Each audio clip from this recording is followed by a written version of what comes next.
विवेक श्रीवास्तव जी, आप और प्रेम शुक्ला आमने सामने है। दागिए पहला सवाल, दागिए पहला सवाल, और मुझे बताइए आपका डीएनए भारतीय है या आपका डीएनए चाइना से आया?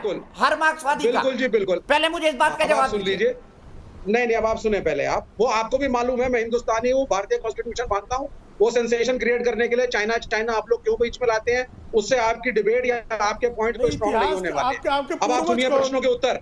पहला इन्होंने मनुस्मृति को मेंशन किया, मनु को इन्होंने मेंशन किया। आप राम और कृष्ण में सुनिए सर, मेरे प्रश्न का उत्तर दीजिए ना। आप लर्नेड आदमी हैं, तो आप लर्नेड आदमी की तरह बात करिए। मेरे प्रश्नों का उत्तर दीजिए। आप मार्क्स लेनिन माओ में अपना पूर्वज पाते हैं भैया? मार्क्स लेनिन माओ पे डिबेट नहीं है, मोहन भागवत पे डिबेट है। मार्क्स लेनिन पे भी डिबेट कर लेंगे।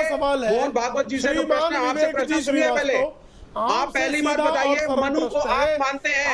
मनुस्मृति में दलितों का वेद एवं शास्त्र पढ़ना वर्जित है।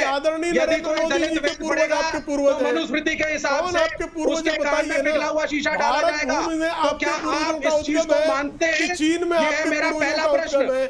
अब आप बताइए मेरे। अच्छा, मैं दोनों से रिक्वेस्ट करूंगा बॉस, आप दोनों स्काइप पे जुड़े हुए हैं, आप जैसे एक दूसरे पर चिल्लाते हैं, आपकी आवाज ब्रेक होना शुरू हो जाती है, तो कृपया संयम से अपनी बारी पर बोलिए, बढ़िया बहस करिए।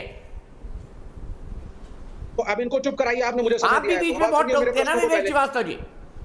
नहीं, अब आप मेरे 30 सेकंड के शब्द हैं, उससे ज्यादा नहीं बोलूंगा। पहला शब्द फिर रिपीट कर रहा हूं, मनु जिसका आप उदाहरण दे रहे थे, मनुस्मृति के अंदर दलितों के खिलाफ बहुत सी बातें लिखी हैं, महिलाओं के खिलाफ बहुत सी बातें लिखी हैं।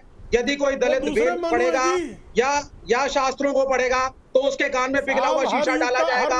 क्या आप मनुस्मृति को एंडोर्स करते हैं? हम नहीं करते हैं। हम मनुस्मृति के खिलाफ हैं, हम मनु के कॉन्सेप्ट के खिलाफ है। पहली चीज। दूसरी चीज आप ही को करूंगा मैं। आपके चाहते देश यूनाइटेड स्टेट्स ऑफ अमेरिका के किसी भी यूनिवर्सिटी के किसी भी इतिहासकार से बात करिए, अगर मैं रूस चाइना का एग्जांपल देता तो आप मुझ पर अलग लांछन लगवाते। आर्यन बाहर से आए थे, यहाँ की सभ्यता उस जमाने में द्रविड़ों की थी। उसके बाद आर्य और द्रविड़ सभ्यता के बीच में युद्ध हुआ और बाद में दोनों एक साथ रहना सीखे। तो immigration is a way of life. ये मार्क्सवाद कहता है immigration is a way of life. आज हमारे हिंदुस्तानी भाई अमेरिका में रहते हैं, हमारे हिंदुस्तानी भाई यूरोप में भी जाके रहते हैं, है ना? तो इमिग्रेशन पृथ्वी का एक नियम है। इमिग्रेशन हजारों सालों से होता चला आया है, होता चला आएगा। हर कल्चर को एक दूसरे को टॉलरेट करना पड़ेगा, रेस्पेक्ट आपको एक दूसरे को देनी पड़ेगी। बिना इमिग्रेशन के ये पृथ्वी नहीं रहेगी। और इंटररिलीजियस मैरिजेस, फ्यूचर ऑफ इंडिया। आप चीन में अगर मान लीजिए प्रवास कर जाएंगे, चाइना नहीं कह रहा सर, मैं इंडिया की बात कर रहा हूँ। और जहां तक मोहन भागवत जी का सवाल है, मैं सुनिए, मैं स्वागत कर रहा हूँ मोहन भागवत जी का। चीन में प्रवास सुनिए, विवेक श्रीवास्तव तर्क नहीं आपके क्या? आप बताइए विवेक श्रीवास्तव जी, मेरे सीधे सवाल का जवाब दीजिए, सीधा जवाब दीजिएगा। जी, आपके पूर्वज कौन थे? आपका डीएनए कहाँ का, ये बता दीजिए भाई। जहां तक रेशियली जो मैंने स्टडी किया, मैं आपको साफ साफ बता रहा हूँ, मैंने कुछ स्टडी आपके पूर्वज किस देश से आए थे बताइए। अरे सुन लीजिए ना सर, मैं बहुत अच्छी बातें बता रहा हूँ।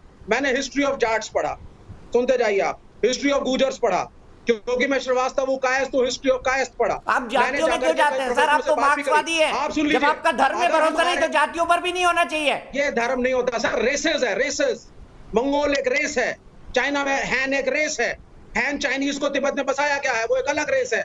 जो ओरिजिनल तिब्बतियंस थे वो अलग हैं। तो रेसेस कुछ होती हैं, वो जैसे कि अलग अलग जानवरों के ब्रीड्स हैं, हमारे अंदर भी कुछ इस तरह के बदलाव होते हैं।